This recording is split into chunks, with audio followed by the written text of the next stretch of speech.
Bon, aujourd'hui, on va discuter donc avec Monsieur Gagné. On va parler du travail, plus spécifiquement le travail en usine. Je pense que Monsieur Gagné a de nombreuses années d'expérience au travail. Est-ce que vous vous rappelez vos premières occupations là, comme travail dans le quartier ici? Ma première occupation, là, j'étais engagé ni plus ni moins comme commis de grosserie à 40 cents par fin de semaine, là, le jeudi, vendredi, puis le samedi. Puis naturellement, c'était pas de 8 à 9, là, ou de 9 à 5, c'était plutôt de 7 heures à minuit, tu sais, le samedi, le vendredi. Le jeudi, ben quelquefois, on faisait de 3 heures à aller à peu près jusqu'à 9 heures. Mais disons, dans l'ensemble, c'est la fin de semaine qu'on prenait 40 sous pour la fin de semaine. Puis on calculait dans ce temps-là, c'était un bon salaire, comparativement à aujourd'hui, si tu fais une comparaison. C'est que nous autres, on pouvait acheter une liqueur 3 sous, un cornet 2 sous, il y avait des petits paquets de cigarettes à 5 sous, il y en avait des gros à 10 sous. Fait que le salaire était à peu près l'équivalent pour les dépenses du temps. Ah oui. Vous rappelez-vous les compagnies qui environnaient peut-être le quartier aussi, ben non, les premières dans lesquelles vous avez pu travailler? Ben, la première, moi, que j'ai pu travailler dans les grosses usines, là, ça a été à la Canadian Vickers. J'ai commencé là, j'étais à la veille d'avoir 16 ans, puis on me disait à la porte qu'il y avait beaucoup d'employés. Naturellement, c'était au début de la guerre. Puis qu'ils disaient, ben, ils n'engageront pas, ils n'engagent pas en bas de 16 ans, mais vu que mon père avait déjà travaillé là, puis que, effectivement, quand il est mort, il venait de lâcher l'usine par rapport à la maladie. Fait que j'ai été voir quelqu'un dans le bureau, puis je lui ai demandé s'il ne pourrait pas travailler, vu que ma mère était veuve, puis que mon père avait déjà travaillé là. En fin de compte, ben, on m'a permis de travailler à l'âge de 15 ans et demi. Effectivement, j'ai travaillé, j'avais eu 15 ans au mois de janvier, puis j'ai commencé à travailler au mois de mars. Fait que ça me donnait approximativement 15 ans et 2 mois. Ah, je pense que c'est une époque, la guerre, là, où les gens étaient contents, je pense, de trouver de l'emploi. Qu'est-ce que vous avez eu l'occasion de faire quand vous êtes entré au début comme ça? Qu'est-ce qu'on vous a fait faire comme travail? Ben, au tout début, il y avait besoin des passeurs de rivière. On faisait des bateaux de guerre, là, les corvettes. Puis, naturellement, ça prenait des jeunes garçons pour acrobater un peu, pour monter sur les échafauds. Puis, ils nous engageaient comme passeurs de rivière. Après ça, là, naturellement, moi, je voulais monter de salaire parce que je n'aimais pas ça, rester toujours au même salaire. Fait que là, ben, j'ai été m'engager comme à la sœur de trou. Hein. Aujourd'hui, on a des termes français. Hein. Fait que, en anglais, ils appellent ça un rimmer. Tu sais. Puis, on enlevait les boulons, après les plates, là, les morceaux d'acier, les grandes plates. Puis, là, ben, ils nous faisaient travailler ça. Puis là, ben, naturellement, ça payait un peu plus que passeur. Fait que là, j'ai appris le métier de rimmer. Après ça, ben, j'ai entendu dire qu'il y avait besoin des soudeurs électriques. Puis ils payaient pour qu'on apprenne. Fait que là, j'ai été apprendre à souder électrique. Puis là, j'ai appris à peu près une semaine. Là, après ça, on m'a mis à travailler sur le plancher pour taquer les morceaux. On faisait juste une petite passe, là, à peu près 1 pouce de long pour tenir le morceau. Après ça, on le travaillait. Puis là, ben, on le soudait solide, mais c'était des soudeurs compétents qui allaient souder ça. Fait que j'ai continué de même. Puis là, ben, j'ai travaillé à peu près 2 ans à la même place. Vous rappelez-vous un peu les gens qui travaillaient avec vous, si peut-être vous aviez eu des compagnons de travail, s'il y avait des gens même dans le quartier, des voisins peut-être, qui étaient là aussi? Il y avait toujours des gens dans le quartier. Il y avait un nommé Cossette, que je me rappelle très bien de son nom, parce que un type à peu près de la même âge que moi. Puis on se ressemblait tellement que souvent le contremaître, il disait à lui quoi faire. Ben non, c'était à moi qu'il disait quoi faire, puis il pensait que c'était à l'autre qu'il disait. Puis à un moment donné, il venait assez confus. Une fois, il nous a réunis tous les deux, puis il dit, il y en a un des deux, il faut falloir qu'il change d'habit parce qu'il va mettre quelque chose après lui pour qu'on puisse l'identifier. Mais dans le quartier, il y en avait beaucoup, là, je me rappelle pas de tous les noms. Il y avait bien des compagnons. Il y avait un nommé, je me rappelle pas là, exactement son nom. Là. Ça peut-être ça va me revenir un peu plus tard, mais on restait quasiment voisins. Il y a nommé Bergeron, je crois. Oui, Bergeron, c'est ça, oui.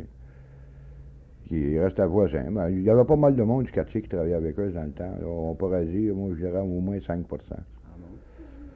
Les autres, ceux qui venaient de l'extérieur, comment ça voyageait surtout?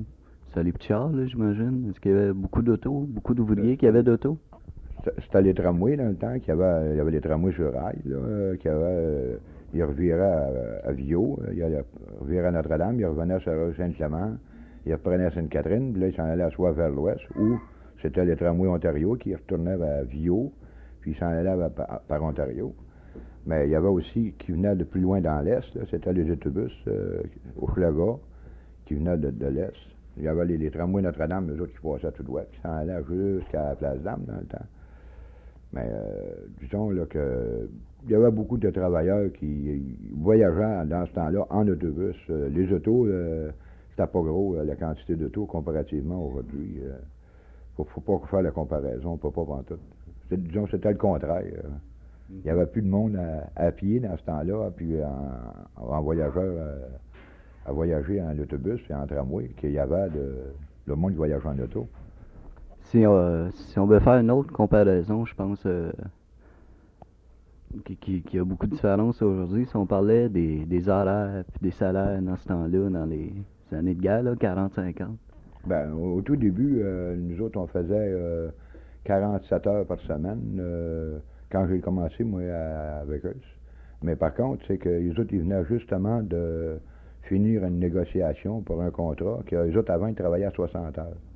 Ça commençait à 7 heures le matin, puis ça finissait à 7 heures le soir. Puis ça travaillait à 5 jours et demi. Là, ça finissait le samedi à midi. Puis ça faisait pas longtemps qu'il avait justement changé ça là, pour travailler 47 heures par semaine. Nous autres, on avait trouvé ça bien bon. Parce que le soir, on finissait à 5 heures dans le temps. C'était beau. Commençait à 7 heures le matin, finir à 5 heures le soir. On travaillait le samedi matin, par exemple. Il fallait travailler le samedi matin. Ça, c'était une question là, de... Si tu rentrais trop souvent pour rentrer le samedi matin, tu perdais ta job. Ah ouais. Est-ce qu'on avait beaucoup de temps supplémentaire? Non, pas beaucoup de temps supplémentaire. Moi, je peux pas dire que... rien que quand on travaillait, par exemple, comme sur le dock, là, on appelle ça le dock, par rapport à c'est là que les bateaux, ils mènent ça sur un genre de lift, là, puis ils lèvent le bateau, ils sortent de l'eau. Là, on faisait des réparations. Là, on faisait la réparation complète avant d'avoir fini. Ça m'est arrivé de faire 53 heures sans arrêter. C'était pas mal long. Si on parle de dessous un peu, les salaires comparés aujourd'hui. Ben, moi, quand j'ai commencé avec eux, je gagnais 35 cents de l'heure, si je me rappelle bien. Puis on a fait la grève pour en avoir 40. Une grève de 2 jours, à peu près. Mais c'était pas beaucoup à comparer à aujourd'hui. Moi, je gagnais 40 cents de l'heure. Après ça, j'ai alimenté jusqu'à 70 cents dans quasiment un an et 8 mois. Les salaires n'étaient pas beaucoup à comparer aujourd'hui. Aujourd'hui, le monde gagne quoi? À 7 piastres et demi. Dans la même industrie, je parle, ils doivent gagner aux alentours de 7 piastres et demi à 8 piastres de l'heure. Pour certains jobs qui se ressemblent à ceux qu'on faisait là, 30 ans. Si on continue encore sur notre sujet, là, de parler de travail, en usine surtout, est-ce que la plupart des ouvriers vivant en famille, est-ce qu'eux autres, ils élevaient des familles? Oui? Si c'était surtout des pères de famille là, qui avaient l'occasion de travailler, ou maintenant les relations dans votre famille après, comme en entrant de l'ouvrage, si vous étiez pas fatigué un peu, là, les enfants? Ben, un père de famille, naturellement, il arrivait chez eux fatigué parce que les journées étaient plus... on travaillait plus fort qu'aujourd'hui, c'était plus manuel. L'industrie n'était pas machinée comme aujourd'hui. Aujourd'hui, ils ont toute la machinerie nécessaire, puis même ils en inventent des nouvelles à toutes les semaines, on va dire. À ce moment-là, c'était beaucoup la force physique qui était en fonction par rapport aujourd'hui, qui est la machinerie. Mais le gars, il arrivait à travailler, il était fatigué, bien souvent, il prenait une bière, des fois une bière ou deux, s'il avait les moyens. S'il n'y avait pas les moyens, il y avait trop de grosses familles, ben là, il pensait plus à se coucher, à dormir, à se lever le lendemain matin pour être en condition physique de recommencer. Tandis que aujourd'hui, on pense plus à arriver de bonne heure à la maison pour partir le plus vite possible pour aller veiller, non, pour aller en dehors. Un peu plus de loisirs. Un peu plus de loisirs. Si on parlait la présence des femmes sur les lieux de travail, au début comme ça, comparé à aujourd'hui, est-ce qu'ils occupent les mêmes postes? Est-ce qu'il y en a plus? que vous en pensez, vous, de la présence de la femme au travail? Ben, moi, la femme, je l'ai connue au travail au tout début, parce qu'il y en avait qui travaillaient avec eux. C'est comme, il y en a qui faisaient de la soudure, il y en a qui faisaient différents travaux. C'est que, moi, j'ai commencé jeune à voir des femmes au travail, donc ça m'a pas dérangé en voyant plus vieux. J'ai toujours compris que la femme, il y en a qui avaient besoin de travailler. Puis il y en a d'autres qui, c'est pour payer un peu de luxe. Puis comme moi, quand j'ai commencé à travailler, ben, c'était pour avoir de l'argent pour mes dépenses, pour sortir. Ben, la femme, c'est la même chose. Elle a besoin d'argent, elle aussi. À ce moment-là, ça m'a dérangé de la voir au travail. Mais seulement que je m'aperçois que les patrons, ils ont beaucoup exploité les femmes. Ça a toujours été l'exploitation des femmes comparativement à l'homme. Parce que la femme, on dirait qu'elle est plus craintive, surtout en partie syndicale. Là, on dirait qu'ils ne viennent pas à bout d'avoir une force syndicale tellement forte comparativement à l'homme. À ce moment-là, ça diminue leur force de négociation. On va arrêter juste quelques secondes pour écouter une petite pièce de musique. On est toujours avec M. Gagné. On parle des lieux de travail à l'usine. M. Gagné, durant les périodes difficiles, là, comme les crises des années 30, 39, là, puis la guerre, est-ce qu'il n'y a pas eu un petit peu de manque d'emploi, là, quand même? Je pense que c'est là que le gouvernement a institué le secours direct, là, etc., le chômage aussi. Est-ce qu'il ne manquait pas des emplois? Est-ce qu'en usine, est-ce qu'il n'y avait pas du favoritisme? On parlait de gens qui voulaient passer par en arrière tantôt. Ben, effectivement, c'est que au moment de la crise, là, moi, je n'étais pas assez vieux pour être dans l'industrie comme telle. Mais par contre, dans le temps du secours direct, là, en 39, comme vous parlez, le monde travaillait quasiment pour rien. Mais quand on a commencé à faire, nous autres, des regroupements, le syndicat comme tel, il n'était pas installé encore. Fait qu'on s'était réunis ensemble, puis là, ben, on a fait une entente que tout le monde, bon, on tenait à notre bout, puis qu'on ne voulait pas rentrer s'il ne nous donnait pas l'augmentation. Mais à ce moment-là, il y en a toujours quelques-uns qui essayaient de se faufiler, tu sais, passer par en arrière, puis essayer parce que avec eux, c'était un grand territoire, hein, qui partait de la rue Sicard, qui a passé le chemin de fer, là, en l'est, là, qui se trouve à traverser la rue Notre-Dame. Fait que, il y en a toujours qui se faufilaient par en arrière, un ou deux, mais tout de même, on réussit à gagner pareil. C'est les travailleurs qui s'organisaient eux autres mêmes. C'est pas comme aujourd'hui, tout organisé, les centrales syndicales. Non, aujourd'hui, il y a les grosses centrales syndicales, il y a les locaux. Dans ce temps-là, moi, je me rappelle pas, on n'avait pas de locaux, puis on n'était pas organisé encore syndicalement. Là. Surtout pour les passeurs. Il y avait les corps de métier, eux autres, il y avait le syndicat, mais nous autres, on n'avait pas encore. Il n'y avait pas assez de membres au tout début, de toute façon. Si on continue dans le même esprit, si on parlait de tout le monde, tous les ouvriers, les conditions de travail qu'on pouvait retrouver, est-ce que c'était assez sécuritaire? Est-ce qu'il n'y avait pas plus d'accidents? Peut-être à un moment donné, on disait que c'était plus manuel, là, tantôt. Est-ce que c'était pas dangereux un peu de travailler en usine? C'était dangereux parce que le contremaître, il disait, ben, t'as ça à faire, puis il faut que tu le fasses, ça finissait là. Il n'y a pas d'histoire de dire la sécurité était des où. La sécurité a commencé au début de la guerre, mais quand moi j'ai commencé à travailler, c'était pas une question de sécurité. On ne pouvait pas dire au contremaître, ben, c'est dangereux, il ne faut pas faire ça. Il n'y a pas ça. Tu veux pas le faire, il y en avait un autre à la porte qui était prêt à rentrer, pour venir faire l'ouvrage. Comment que lui, il aurait été les deux pieds pris dans un étau, il aurait été pareil pour essayer de gagner de l'argent. Dans ce temps-là, ben, la main-d'œuvre était plus rare. Elle était plus. Il n'y avait plus de monde en chômage qu'aujourd'hui. Mais il reste que la question de sécurité, il n'y en avait pas. Presque pas du tout.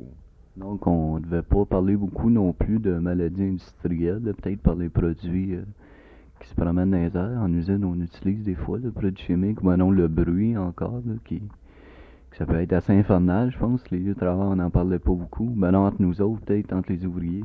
Ben, il n'était pas question de maladies industrielles. Il y a quelqu'un qui mourrait, il mourrait soit du cœur, ou ben non, des maladies de cœur, ou bien non, il disait, bon ben,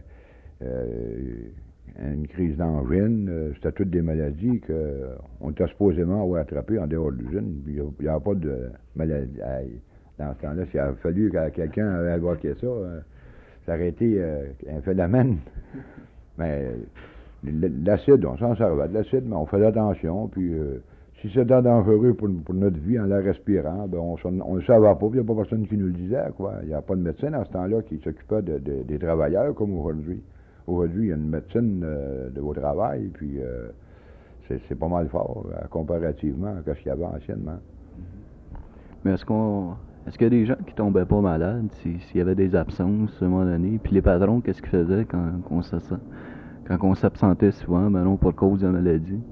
On n'avait pas le droit d'être malade dans ce temps-là.